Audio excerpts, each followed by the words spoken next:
Telésforo, após longa pausa e sobre o calor evidente de sagrada inspiração, continuou.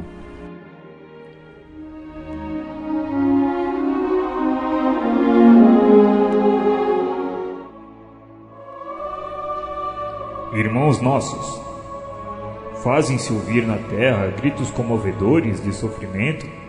Necessitamos de servidores que desejem integrar-se na escola evangélica da renúncia. Desde as primeiras tarefas do Espiritismo renovador, nosso lar tem enviado diversas turmas ao trabalho de disseminação de valores educativos. Centenas de companheiros partem daqui anualmente, aliando necessidades de resgate ao serviço redentor, mas ainda não conseguimos os resultados desejáveis. Alguns alcançam os resultados parciais nas tarefas a desenvolver, mas a maioria tem fracassado ruidosamente. Nossos institutos de socorro, de balde, movimentam medidas de assistência indispensável. Raríssimos conquistam algum êxito nos delicados místeres da mediunidade e da doutrinação. Outras colônias de nossa esfera providenciam tarefas da mesma natureza, mas pouquíssimos são os que se lembram das realidades eternas no outro lado do véu. A ignorância domina a maioria das consciências encarnadas. E a ignorância é mãe das misérias, das fraquezas e dos crimes. Grandes instrutores nos fluidos da carne amedrontam-se por sua vez diante dos átrios humanos e se recolhem indevidamente nas concepções que lhes é própria. Esquecem-se de que Jesus não esperou que os homens lhe atingissem as glórias magnificentes e que, ao invés, desceu até o plano dos homens para amar, ensinar e servir. Não exigiu que as criaturas se fizessem imediatamente iguais a ele, mas fez-se como os homens para ajudá-los na subida áspera. E se o Mestre Divino adotou essa norma, que dizer das nossas obrigações de criaturas falidas? Abstraindo-nos das necessidades imensas de outros grupos, procuremos identificar as falhas existentes naqueles que nos são afins. Em derredor de nós mesmos, os laços pessoais constituem extenso campo de atividade para o testemunho. Cesse para nós outros a concepção de que a terra é o vale tenebroso, destinado às quedas lamentáveis, e agasalhemos a certeza de que a esfera carnal é uma grande oficina de trabalho redentor. Preparemo-nos para a cooperação eficiente e indispensável. Esqueçamos os erros do passado e lembremo-nos das nossas obrigações fundamentais. A causa geral dos desastres mediúnicos é a ausência da noção de responsabilidade e da recordação do dever a cumprir. Quantos de vós fostes abonados aqui por generosos benfeitores que buscaram auxiliar-vos, conduídos do vosso pretérito cruel? Quantos de vós partistes entusiastas, formulando enormes promessas?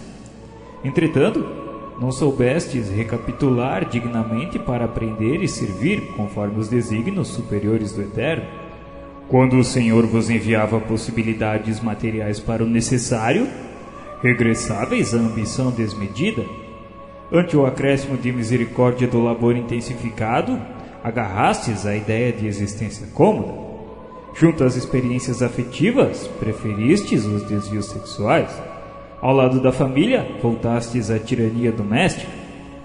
E aos interesses da vida eterna, sobrepusestes as sugestões inferiores da preguiça e da vaidade? Deste-vos, da maioria, as palavras sem responsabilidades e a indagação sem discernimento, amontoando atividades inúteis. Como médiuns, muitos de vós preferíeis a inconsciência de vós mesmos. Como doutrinadores, formuláveis conceitos para a exportação, jamais para o uso próprio. Que resultado atingimos? Grandes massas batem as fontes do Espiritismo Sagrado, tão só no propósito de lhes mancharem as águas. Não são procuradores do reino de Deus os que lhes forçam desse modo as portas, e sim caçadores dos interesses pessoais. São os sequiosos da facilidade, os amigos do menor esforço, os preguiçosos e delinquentes de todas as situações, que desejam ouvir os espíritos desencarnados, receosos da acusação que lhes dirigem a própria consciência. O fel da dúvida invade o bálsamo da fé nos corações bem-intencionados. A sede da proteção indevida azorraga os seguidores da ociosidade. A ignorância e a maldade entregam-se às manifestações inferiores da magia negra. E tudo isso por quê, meus irmãos?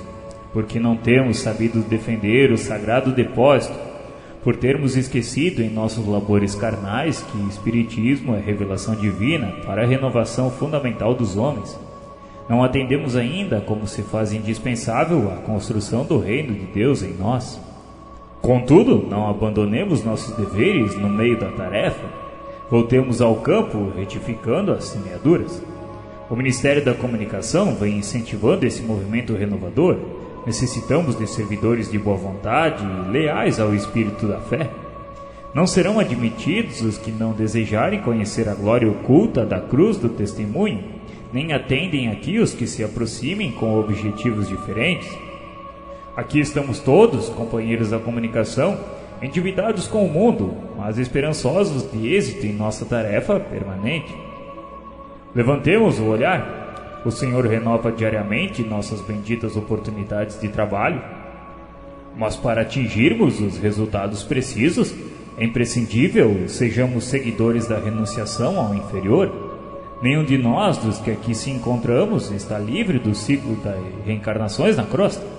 Todos, portanto, somos sequiosos de vida eterna. Não olvidemos desse modo o calvário de nosso Senhor, convictos de que toda saída dos planos mais baixos deve ser uma subida para a esfera superior, e ninguém espere subir espiritualmente sem esforço, sem suor e sem lágrimas.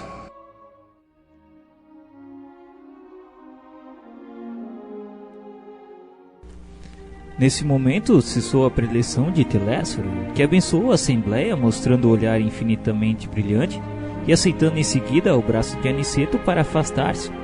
E debaixo de profunda impressão, em face das incisivas declarações do instrutor, observei que numerosos circunstantes choravam em silêncio. E ao meu olhar interrogativo, Vicente explicou que eram servidores fracassados. Nesse instante, Telésforo e nosso orientador postaram-se junto de nós, e duas senhoras de grave fisionomia aproximaram-se respeitosamente. E uma delas dirigiu-se a Aniceto, dizendo que desejava o obséquio de uma informação concernente à própria oportunidade de serviço que seria concedida a Otávio. Aniceto gentil explicou que o Ministério prestaria esclarecimentos.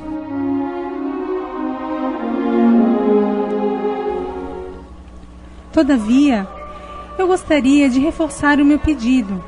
É que Marina, grande amiga nossa, casada na terra há alguns meses, prometeu-me cooperação para auxiliá-lo, e seria muito do meu agrado localizar agora o meu pobre filho em novos braços maternais.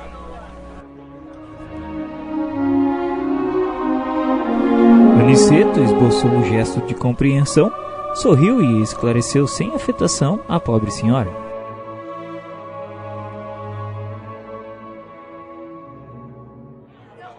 Convém não estabelecer o plano por enquanto, minha irmã, porque antes de tudo precisamos conhecer a solução do processo de médiuns fracassados em que ele está envolvido. Somente depois nós poderemos tomar as medidas necessárias.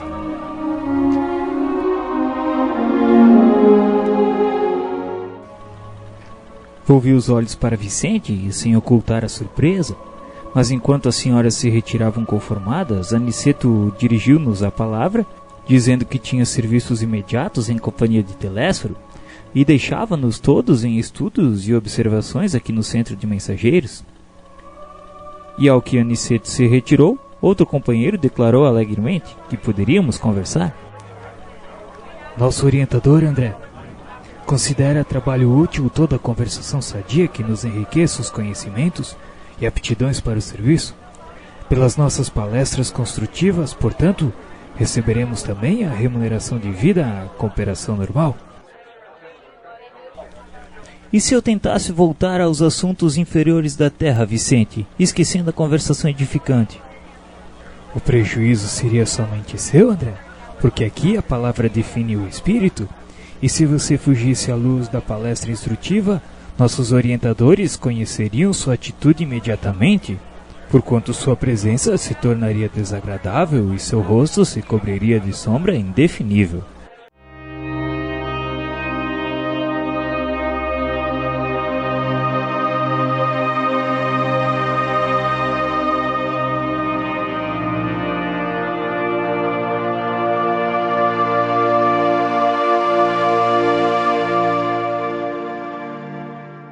Eu ia dirigir-me a Otávio novamente quando alguém se aproximou e falou ao ex-médium com voz forte.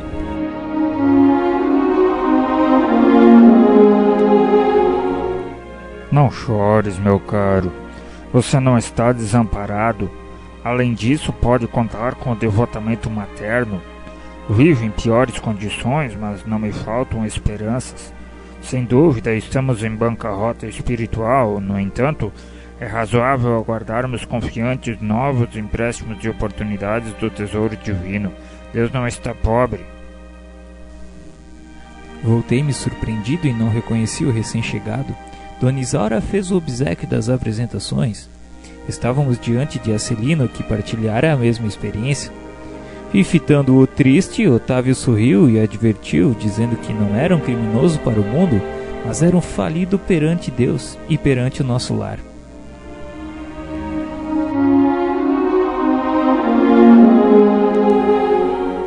Sejamos, porém, lógicos. Você perdeu a partida porque não jogou, e eu a perdi jogando desastradamente. Tive 11 anos de tormento nas zonas inferiores. Sua situação não reclamou-se drástico. Mesmo assim, confio na providência.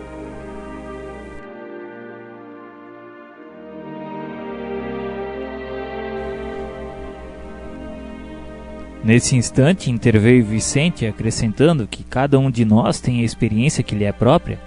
Nem todos ganham nas provas terrestres, e voltando de modo especial para mim, aduziu que quantos de nós, os médicos, perdemos lamentavelmente na luta na carne. E depois de concordar, trazendo à baila o meu próprio caso, o objetei.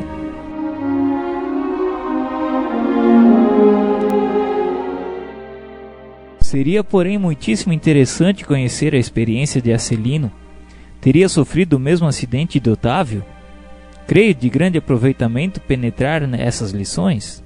No mundo não compreendia bem o que fossem tarefas espirituais, mas aqui a nossa visão se modifica. Há que cogitar do nosso futuro eterno. Acelino sorriu e obtemperou.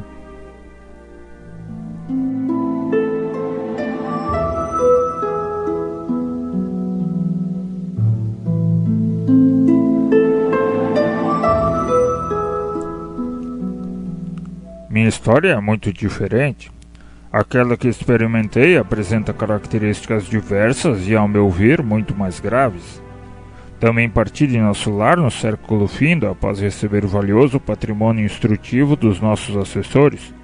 Segui enriquecido de bênçãos, e uma de nossas beneméritas ministras da comunicação presidiu em pessoa as medidas atinentes à minha nova tarefa. Não faltaram providências para que me felicitasse a saúde do corpo e o equilíbrio da mente. Após formular grandes promessas aos nossos maiores, parti para uma das grandes cidades brasileiras em serviço de nossa colônia. O casamento estava em meu roteiro de realizações. Ruth, minha devotada companheira, incumbir-se-ia de colaborar comigo para melhor desempenho das tarefas. Cumprida a primeira parte do programa, aos 20 anos de idade fui chamado à tarefa mediúnica, recebendo enorme amparo dos benfeitores invisíveis. Recordo ainda a sincera satisfação dos companheiros do grupo doutrinário. A vidência, a audição e a psicografia que o Senhor me concedera, por misericórdia, constituíam decisivos fatores de êxito em nossas atividades. A alegria de todos era inexcedível.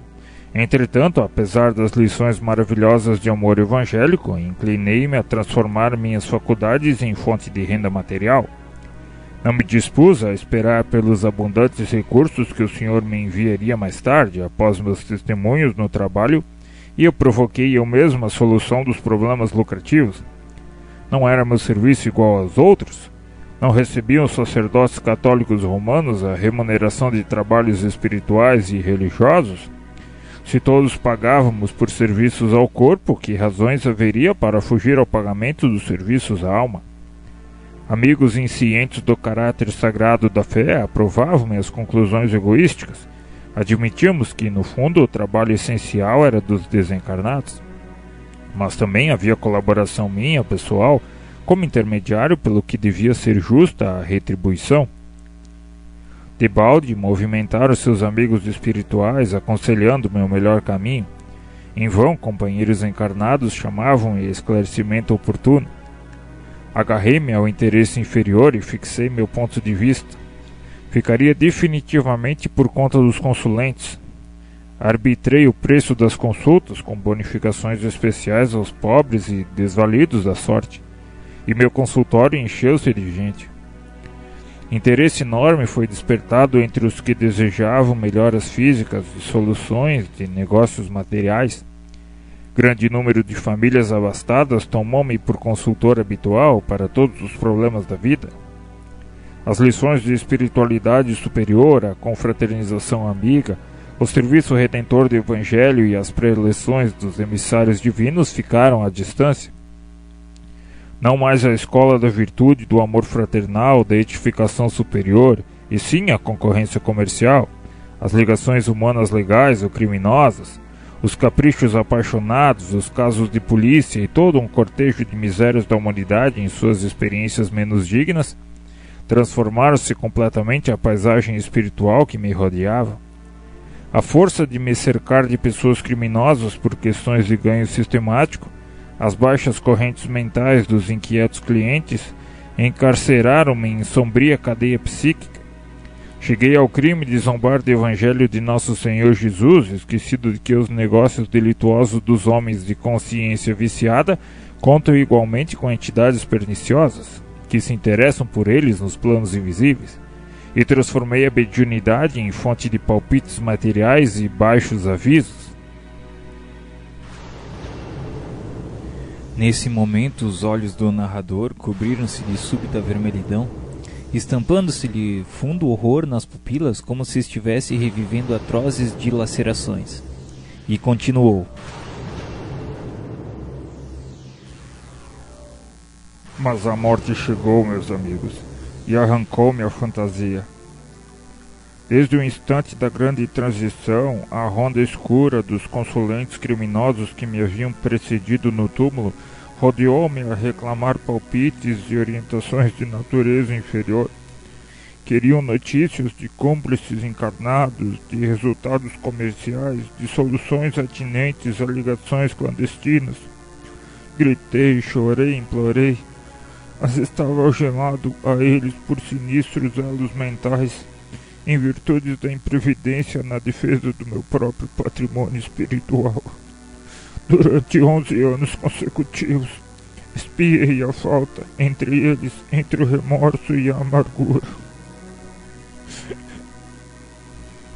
Que é isso, Acelino? Não se tormente assim. Você não cometeu assassínios, nem alimentou a intenção deliberada de espalhar o mal. A meu ver, você enganou-se também, como tantos de nós. Depois das palavras de Vicente, Acelino enxugou o pranto que lhe cobria a face e lhe respondeu.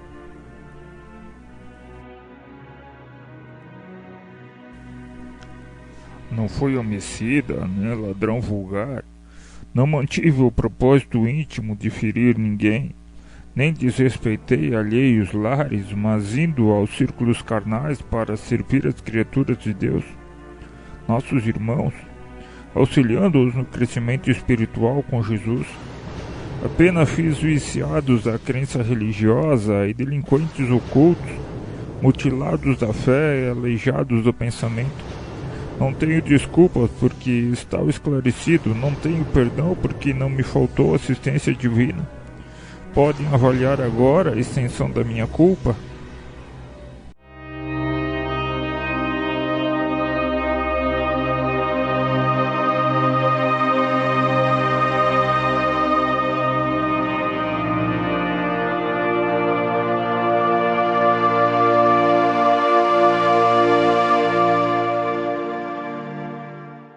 Deixando a Celina em conversação mais íntima com Otávio, fui levado por Vicente a outro ângulo da sala. Muitos grupos se mantinham em palestra interessante e educativa, observando eu que quase todos comentavam as derrotas sofridas na terra. Fiz quanto pude. No entanto, os laços de família são muito fortes. Algo se fazia ouvir sempre, com voz muito alta em meu espírito, compelindo-me ao desempenho da tarefa. Mas... e o meu marido? Amâncio nunca se conformou. Se os enfermos me procuravam no receituário comum, agravava-se-lhe a neurastenia. Se os companheiros de doutrina me convidavam aos estudos evangélicos, revoltava-se, ciumento. Que pensam vocês? Chegava a mobilizar minhas filhas contra mim. Como seria possível, em tais circunstâncias, atender às obrigações mediúnicas? Todavia, sempre temos recursos e pretextos para fugir às culpas. Encaremos nossos problemas com realismo. Há de convir que, com o socorro de boa vontade, sempre lhe ficariam alguns minutos na semana e algumas pequenas oportunidades para fazer o bem. Talvez pudesse conquistar o entendimento do esposo e a colaboração afetuosa das filhas, se trabalhasse em silêncio, mostrando sincera disposição para o sacrifício. Nossos atos, Mariana, são muito mais contagiosos que as nossas palavras. É verdade. Concordo com a observação. Em verdade, nunca pude sofrer a incompreensão dos meus, sem reclamar.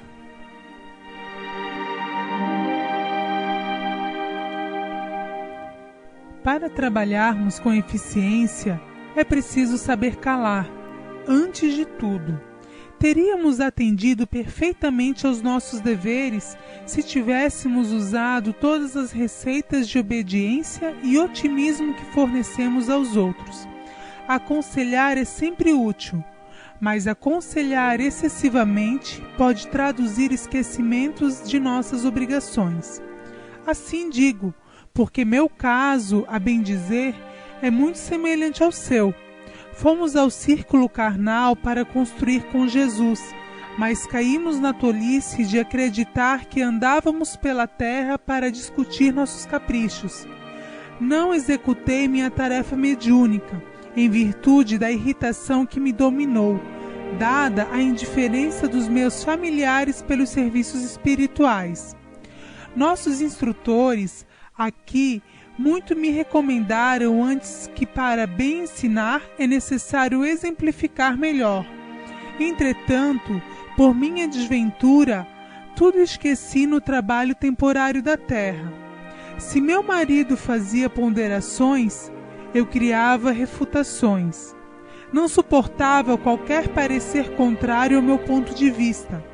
Em matéria de crença, incapaz de perceber a vaidade e a tolice dos meus gestos. Das irreflexões nasceu minha perda última, na qual agravei de muitas responsabilidades. Quase mensalmente, Joaquim e eu nos empenhávamos em discussões e não trocávamos apenas os insultos contundentes, mas também os fluidos venenosos, segregados por nossa mente rebelde e enfermiça. Entre os conflitos e suas consequências, passei o tempo inutilizada para qualquer trabalho de elevação espiritual.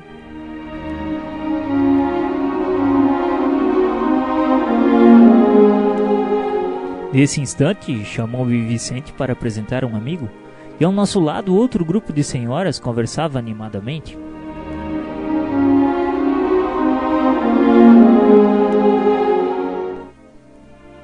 Afinal, Ernestina, qual foi a causa do seu desastre?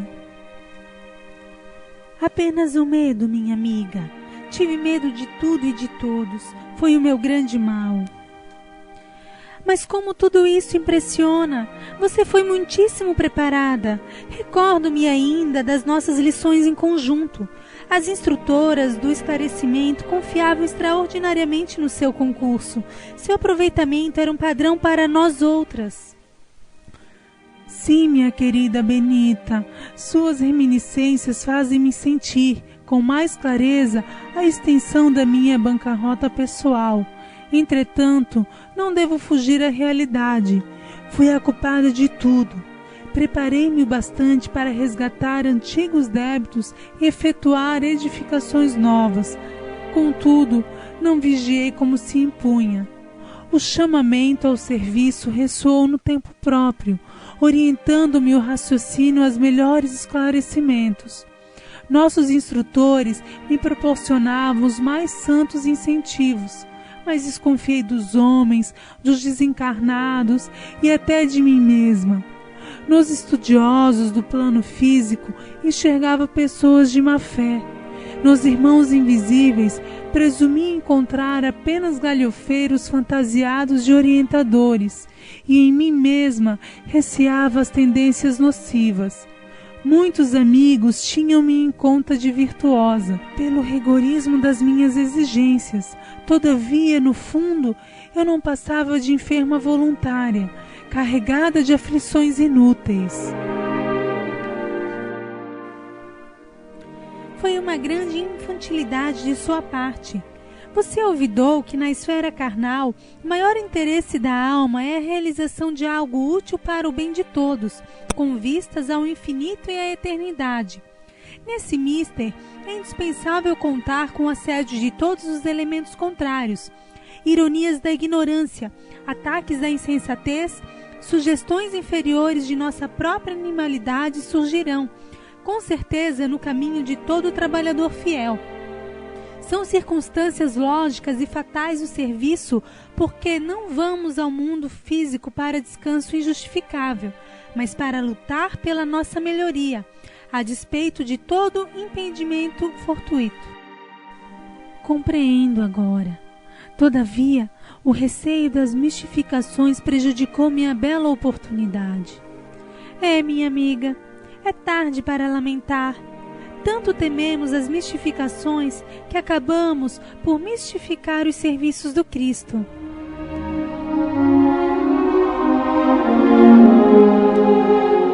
Eu ouvi a palestra com interesse crescente, mas o companheiro levou-me adiante para novas apresentações.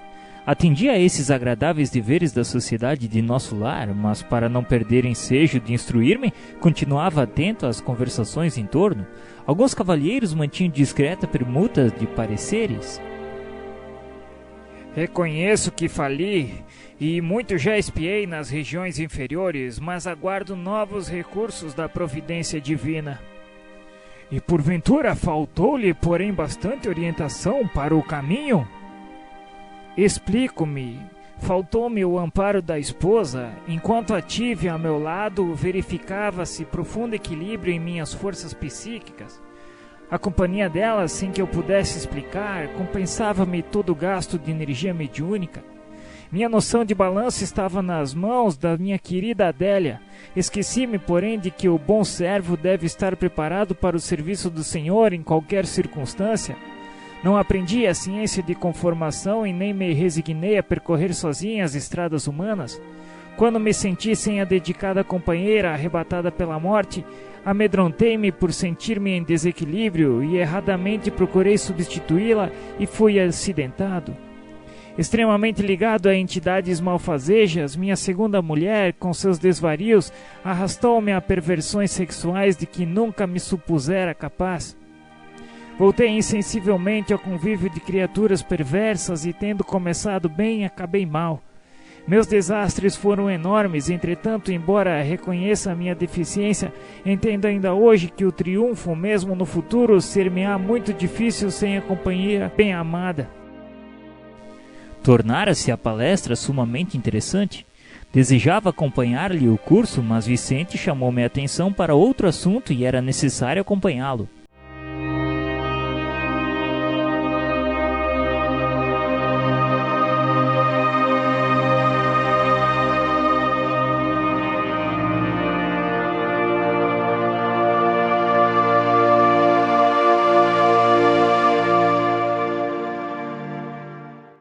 Afastando-nos para um canto do salão, acompanhei Vicente, que se dirigiu a um velhote de fisionomia simpática e perguntou como ele estava. O interpelado teve uma expressão melancólica e informou: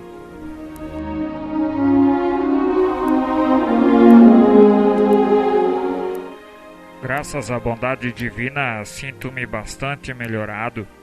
Tenho ido diariamente às aplicações magnéticas dos gabinetes de socorro no auxílio e estou mais forte. As vertigens agora são mais espaçadas e quando surgem não me afligem o coração com tanta intensidade. Nesse instante, Vicente descansou os olhos muito lúcidos nos meus e me disse sorrindo: Joel também andou nos círculos carnais em tarefa mediúnica, André, e pode nos contar a sua experiência muito interessante.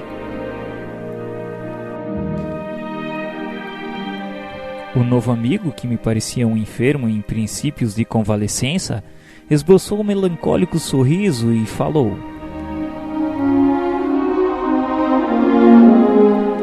Fiz minha tentativa na terra, mas fracassei. A luta não era pequena e fui fraco demais.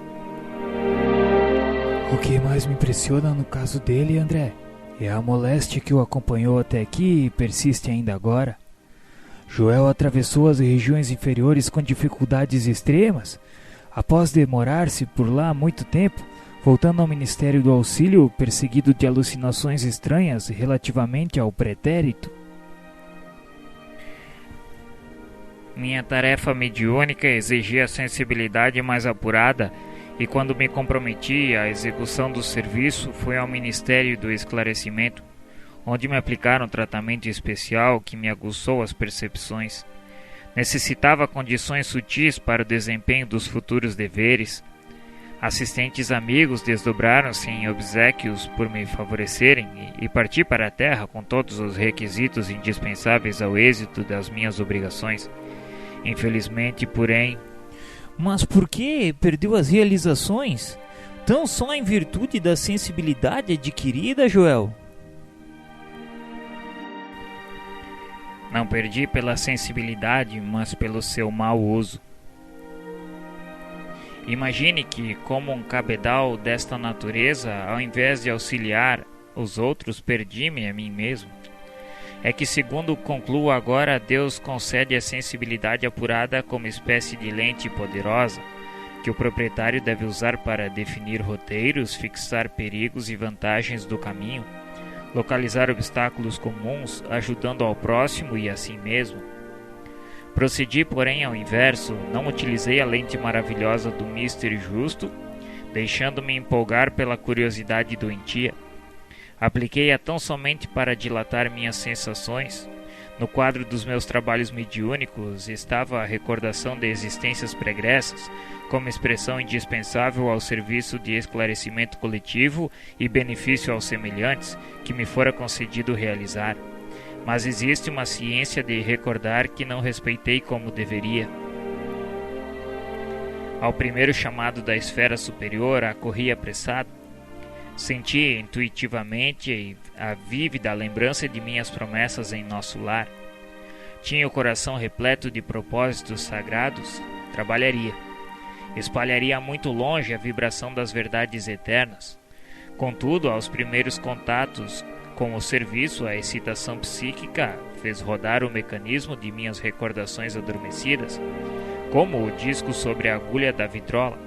E lembrei toda a minha penúltima existência quando envergara a batina sob o nome de Monsenhor Alexandre Pizarro, nos últimos períodos da Inquisição Espanhola. Foi então que abusei da lente sagrada a que me referi. A volúpia das grandes sensações, que pode ser tão prejudicial como o uso do álcool que embriaga os sentidos, fez-me olvidar os deveres mais santos. Bafejaram-me claridades espirituais de elevada expressão. Desenvolveu-se a clarividência em mim, mas não estava satisfeito senão com rever meus companheiros visíveis e invisíveis no setor das velhas lutas religiosas. Impunha a mim mesmo a obrigação de localizar cada um deles no tempo, fazendo questão de reconstituir-lhes as fichas biográficas, sem cuidar do verdadeiro aproveitamento no campo do trabalho construtivo. A audição psíquica tornou-se-me muito clara, entretanto, não queria ouvir os benfeitores espirituais sobre tarefas proveitosas, e sim interpelá-los ousadamente no capítulo da minha satisfação egoística.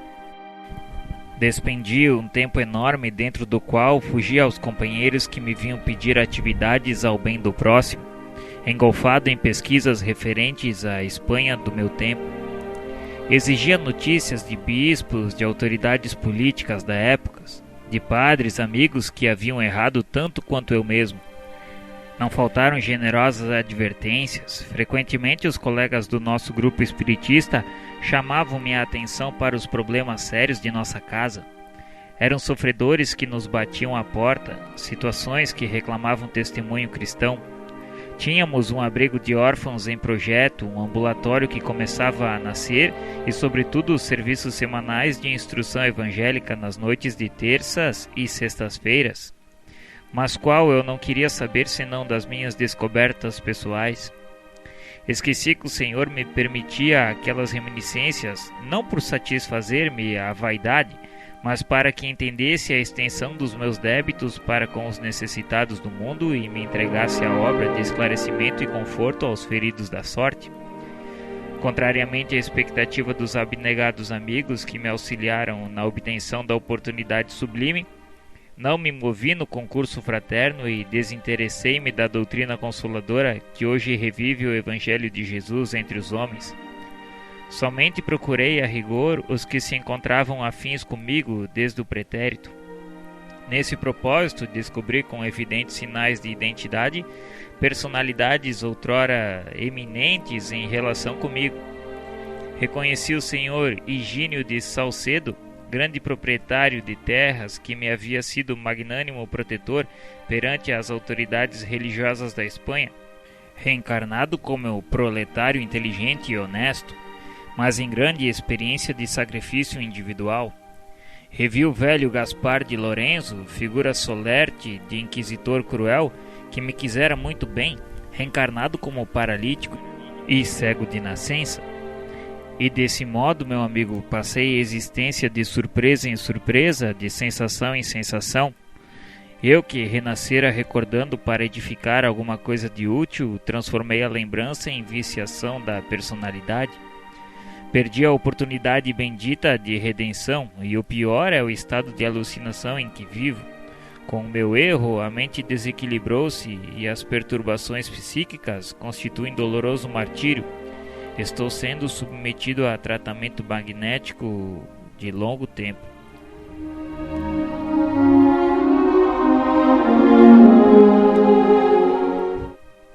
Nesse momento, porém, o interlocutor empalideceu de súbito.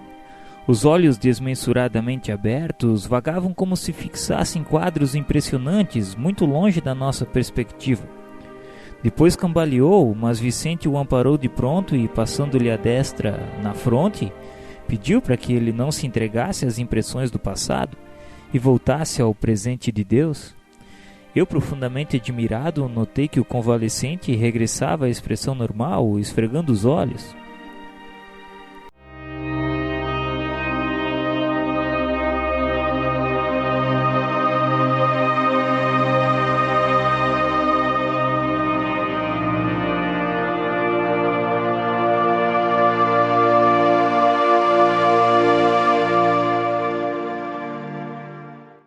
As lições eram eminentemente proveitosas, traziam-me novos conhecimentos e, sobretudo com elas, admirava cada vez mais a bondade de Deus, que nos permitia a todos a restauração do aprendizado para serviços do futuro. Muitos de nós havíamos atravessado zonas purgatoriais de sombra e tormento íntimo, uns mais, outros menos. Bastara, contudo, o reconhecimento de nossa pequenez, a compreensão do nosso imenso débito, e ali estávamos, todos reunidos em nosso lar, reanimando energias desfalecidas e reconstituindo programas de trabalho. Eu vi em todos os companheiros presentes o reflorescimento da esperança. Ninguém se sentia ao desamparo. Observando que numerosos médiuns prosseguiam em valiosa permuta de ideias referentemente ao quadro de suas realizações, e ouvindo tantas observações sobre doutrinadores, perguntei a Vicente em tom discreto: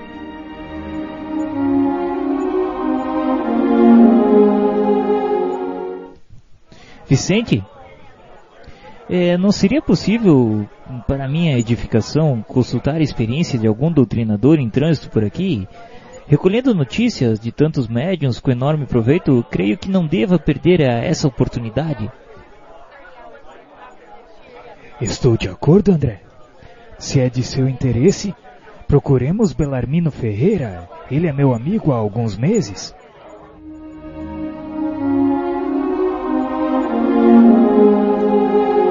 Segui o companheiro através de grupos diversos. Belarmino lá estava a um canto, em palestra com um outro amigo. Fisionomia grave e gestos lentos deixava transparecer grande tristeza no olhar humilde. Vicente apresentou-me afetuoso, dando início à conversação edificante, e após a troca de alguns conceitos, Belarmino, comovido, falou. Com que propósito, então, o meu amigo deseja conhecer as amarguras de um doutrinador falido? Seu Belarmino, me desculpe, não quero reabrir antigas feridas, mas desejaria conhecer a sua experiência para ganhar também a sua palavra educativa. Pois bem, relatarei então. A missão do doutrinador é muitíssimo grave para qualquer homem. Não é sem razão que se atribui ao nosso Senhor Jesus o título de mestre. Somente aqui vim ponderar bastante para essa profunda verdade. Meditei muitíssimo, refleti intensamente e concluí que, para atingirmos uma ressurreição gloriosa, não há por enquanto outro caminho além daquele palmilhado pelo doutrinador divino. É digna a menção à atitude dele, abstendo-se de qualquer escravização aos bens terrestres. Não vemos passar o Senhor em todo o Evangelho, senão fazendo o bem, ensinando o amor, acendendo a luz, disseminando a verdade. Nunca pensou nisso? Depois de longas meditações, cheguei ao conhecimento de que na vida humana, junto aos que administram e aos que obedecem, aos que ensinam. Chego, pois, a pensar que nas esferas da crosta há mordomos, cooperadores e servos. Muitos, especialmente os que ensinam, devem ser os últimos. Entende, meu irmão? Ah, sim. Havia compreendido perfeitamente. A conceituação de Belarmino era profunda, irrefutável. Aliás, nunca ouvira tão belas apreciações relativamente à missão educativa. E após ligeiro intervalo, continuou sempre em tom grave, dizendo que é de estranhar certamente que ele havia fracassado sabendo tanto, e que a sua tragédia angustiosa, porém, é a de todos os que conhecem o bem, esquecendo-se da prática. E ele calou-se novamente, pensou um pouco e prosseguiu na sua narrativa. Faz muitos anos saí de nosso lar com tarefa de doutrinação no campo do espiritismo evangélico. Minhas promessas aqui foram enormes. Minha abnegada Elisa dispôs-se a acompanhar-me no serviço laborioso, ser minha companheira desvelada, abençoada amiga de sempre. Minha tarefa constaria de trabalho assíduo no Evangelho do Senhor, de modo a doutrinar primeiramente com o exemplo e em seguida com a palavra. Duas colônias importantes que nos convizinhavam enviaram muitos servos para a mediunidade e pediram ao nosso governador cooperasse com a remessa de missionários competentes para o ensino e a orientação. Não obstante meu passado culposo, candidatei-me ao serviço com o endosso do ministro Gedeão, que não vacilou em auxiliar-me. Deveria desempenhar atividades concernentes ao meu resgate pessoal e atender à tarefa honrosa, veiculando luzes a irmãos nossos nos planos visíveis e invisíveis. Impunha-se-me, sobretudo, o dever de amparar as organizações mediúnicas, estimulando companheiros de luta, postos na terra a serviço da ideia imortalista. Entretanto, meu amigo, não consegui escapar à rede envolvente das tentações. Desde criança, meus pais socorreram-me com as noções consoladoras e edificantes do espiritismo cristão. Circunstâncias várias que me pareceram casuais situaram-me o esforço na presidência de um grande grupo espiritista. Os serviços eram promissores, as atividades nobres e construtivas, Mas enchi-me de exigências, levado pelo excessivo apego à posição de comando do barco doutrinário. 8 médiuns extremamente dedicados ao esforço evangélico ofereciam-me colaboração ativa. Contudo, procurei colocar acima de tudo o preceito científico das provas insofismáveis. Cerrei os olhos à lei do merecimento individual. Ouvidei os imperativos do esforço próprio e, envaidecido com os meus conhecimentos do assunto, comecei por atrair amigos de mentalidade inferior ao nosso círculo, tão somente em virtude da falsa posição que usufruía na cultura filosófica e na pesquisa científica. Insensivelmente vicejaram-me na personalidade estranhos propósitos egoísticos. Meus novos amigos queriam demonstrações de toda a sorte, e ansioso por colher colaboradores na esfera da autoridade científica, eu exigia dos pobres médiuns longas e porfiadas perquisições nos planos invisíveis. O resultado era sempre negativo, porque cada homem receberá agora e no futuro de acordo com as próprias obras, e isso me irritava. Instalou-se a dúvida em meu coração devagarinho. Perdi a serenidade do outro tempo e comecei a ver nos médiuns que se retraíam aos meus caprichos companheiros de má vontade e má fé. Prosseguiam nossas reuniões, mas na dúvida passei a descrença destruidora. Não estávamos num grupo de intercâmbio entre o visível e o invisível? Não eram os médiuns simples aparelhos dos defuntos comunicantes? Por que não viriam aqueles que pudessem atender aos nossos interesses materiais imediatos? Não seria melhor estabelecer um processo mecânico e rápido para as comunicações? Por que a negação do invisível aos meus propósitos de demonstrar positivamente o valor da nova doutrina? Debalde, Elisa me chamava para a esfera religiosa e edificante, onde poderia aliviar o espírito atormentado. O Evangelho, todavia, é livro divino, e enquanto permanecemos na cegueira da vaidade e da ignorância, não nos expõe seus tesouros sagrados.